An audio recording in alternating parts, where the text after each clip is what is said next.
Okay, so this is going to be those, or for those that are interested in Kismet. And while this is fresh on my mind, I figured I'd go ahead and share it. I've actually shown in the past a Kismet static remote. I think it was a particular application that would use a proxy and would inject GPSD information into the stream that's going to the Kismet server. Um, and what do I mean by that? Well, Kismet static or Kismet Cap remote tools can run um, individually on anything from really an OpenWRT based thing or a Raspberry Pi or whatever. And normally it can only send a static GPS location, but with that other video I described, that was a way around it. That really kind of no longer works. So now, sometime I think it was last year, Kismet uh, incorporated the MetaGPSD option, and then this Python script that I have right here is a Python script that sends the location updates to a Kismet server for that particular source, I believe. So all of this is included in DragonOS. With one catch, I noticed I had to fix it. So here's the page. You can read about Python-Kismet-Metagpsd.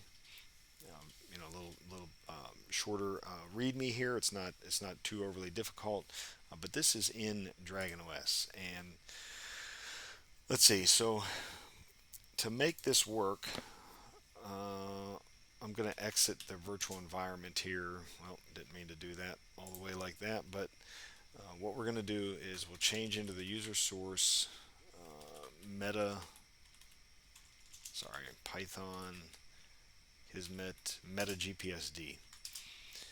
And if you look at the requirements,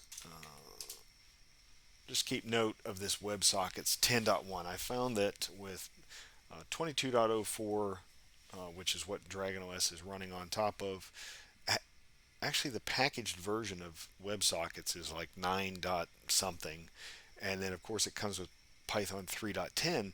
But oddly enough, when running the MetaGPSD, I encountered a type error that talks about locks or loops or whatever it was being removed from async IO, blah blah blah. Anyways, um, so to solve that without changing much, all we need to do is let me think. If you had to do this from scratch, you would just do sudo su change to root real quick, and then we're going to source the user source.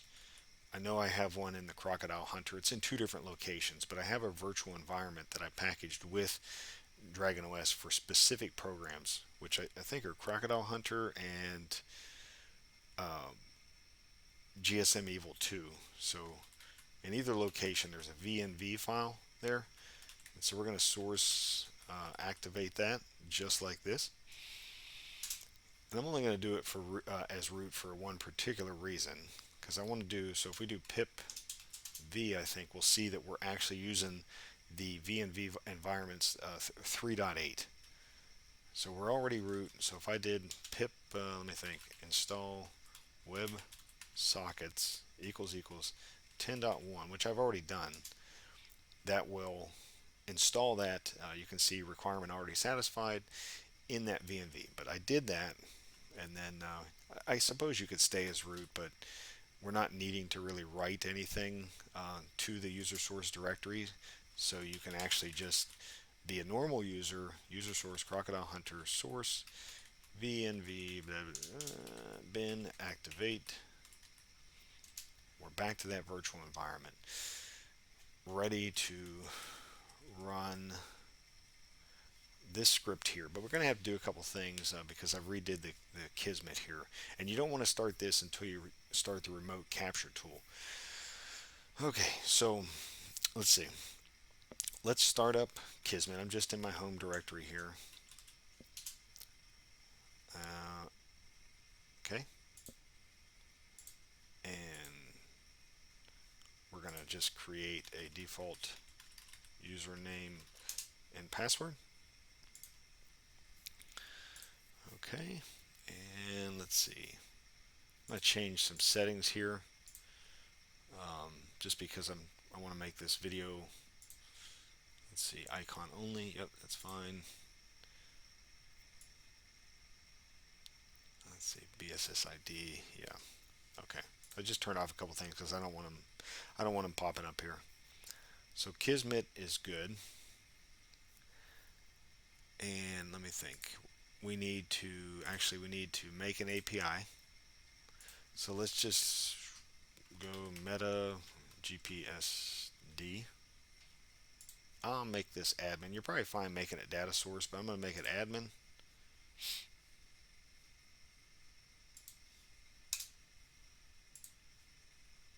And create. And then I'm going to copy this key here because we're not going to use the TCP like I've shown in the past. We'll use the WebSockets, I think you say. We'll copy that, and we're going to come over here to our um, Kismet Cap Linux Wi-Fi. So in this case, I'm going to take, it's an older like Alfa wireless card that comes up and works fine. Just plugged it right into DragonOS. And I know the source is WLX, so on and so forth, because, you know, just iwconfig, or you can use the Kismet Cap Linux tool. I think TACL will show you sources available.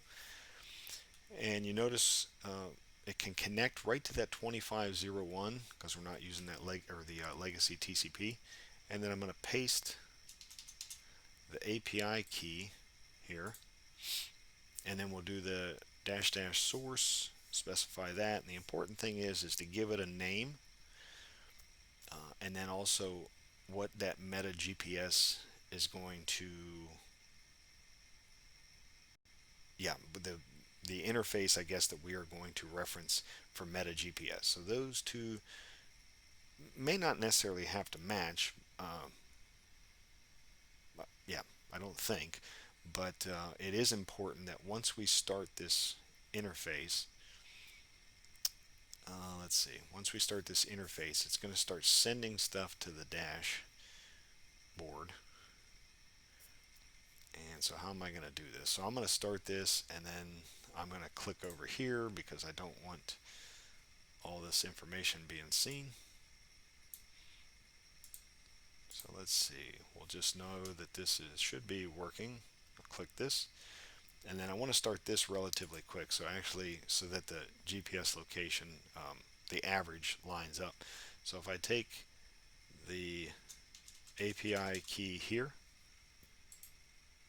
and I'll update that, and let's see, what's important here. So I make sure to specify Python 3.8 because I'm in that virtual environment.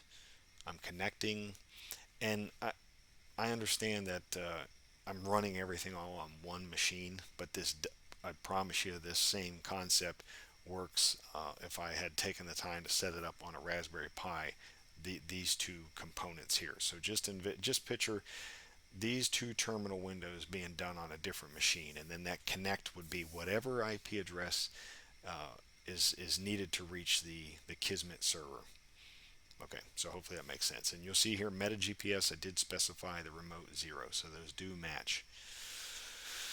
Alright, so we'll start up the Kismet Cap Linux first. That's going to start the capture, and then we're going to start seeing things come in.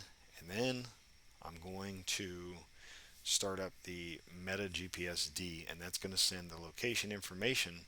And you'll notice that the green icon there, or it has turned green. I should point out I had a BU-353S4 USB GPS plugged into DragonOS, and DragonOS is set up in such a way where you plug the USB GPS in, and GPSD should automatically, be able to find that and will start up and be running. And you can check that if you opened up a terminal window and you use something like CGPS, just all one word, CGPS. You'll see that it should find the device, probably most likely TTY USB 0, and then you should get a fix after it finds enough satellites and stuff. So now, say you made it this far and you want to have multiple devices. Well, that's too easy. You just replicate these two terminal windows on multiple other Raspberry Pis loaded with DragonOS. And actually, I think I need to check if I have yeah, I actually have to check the Pi version, and if it's not all set up, I'll bring it up to speed. Um, but yeah. Now, if you want to take the next step here, if I was to open up, and I can't really like open it up because it'll be spitting all kind of information, all these acts. But if you open up Kismet, okay, you open up Kismet, it's going to pop open. Actually, I'll just blur it out. But if you open up Kismet,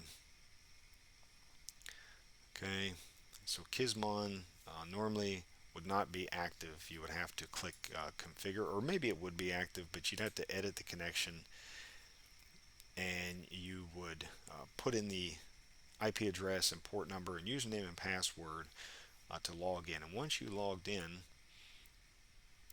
let's see, once you logged in, then you're going to see all the information that's blurred out here. And you can also go to preferences and you can turn on map, and that'll map everything out where everything's at in a real-time map as long as you got internet. So yeah, there you go. All right, hope that helps.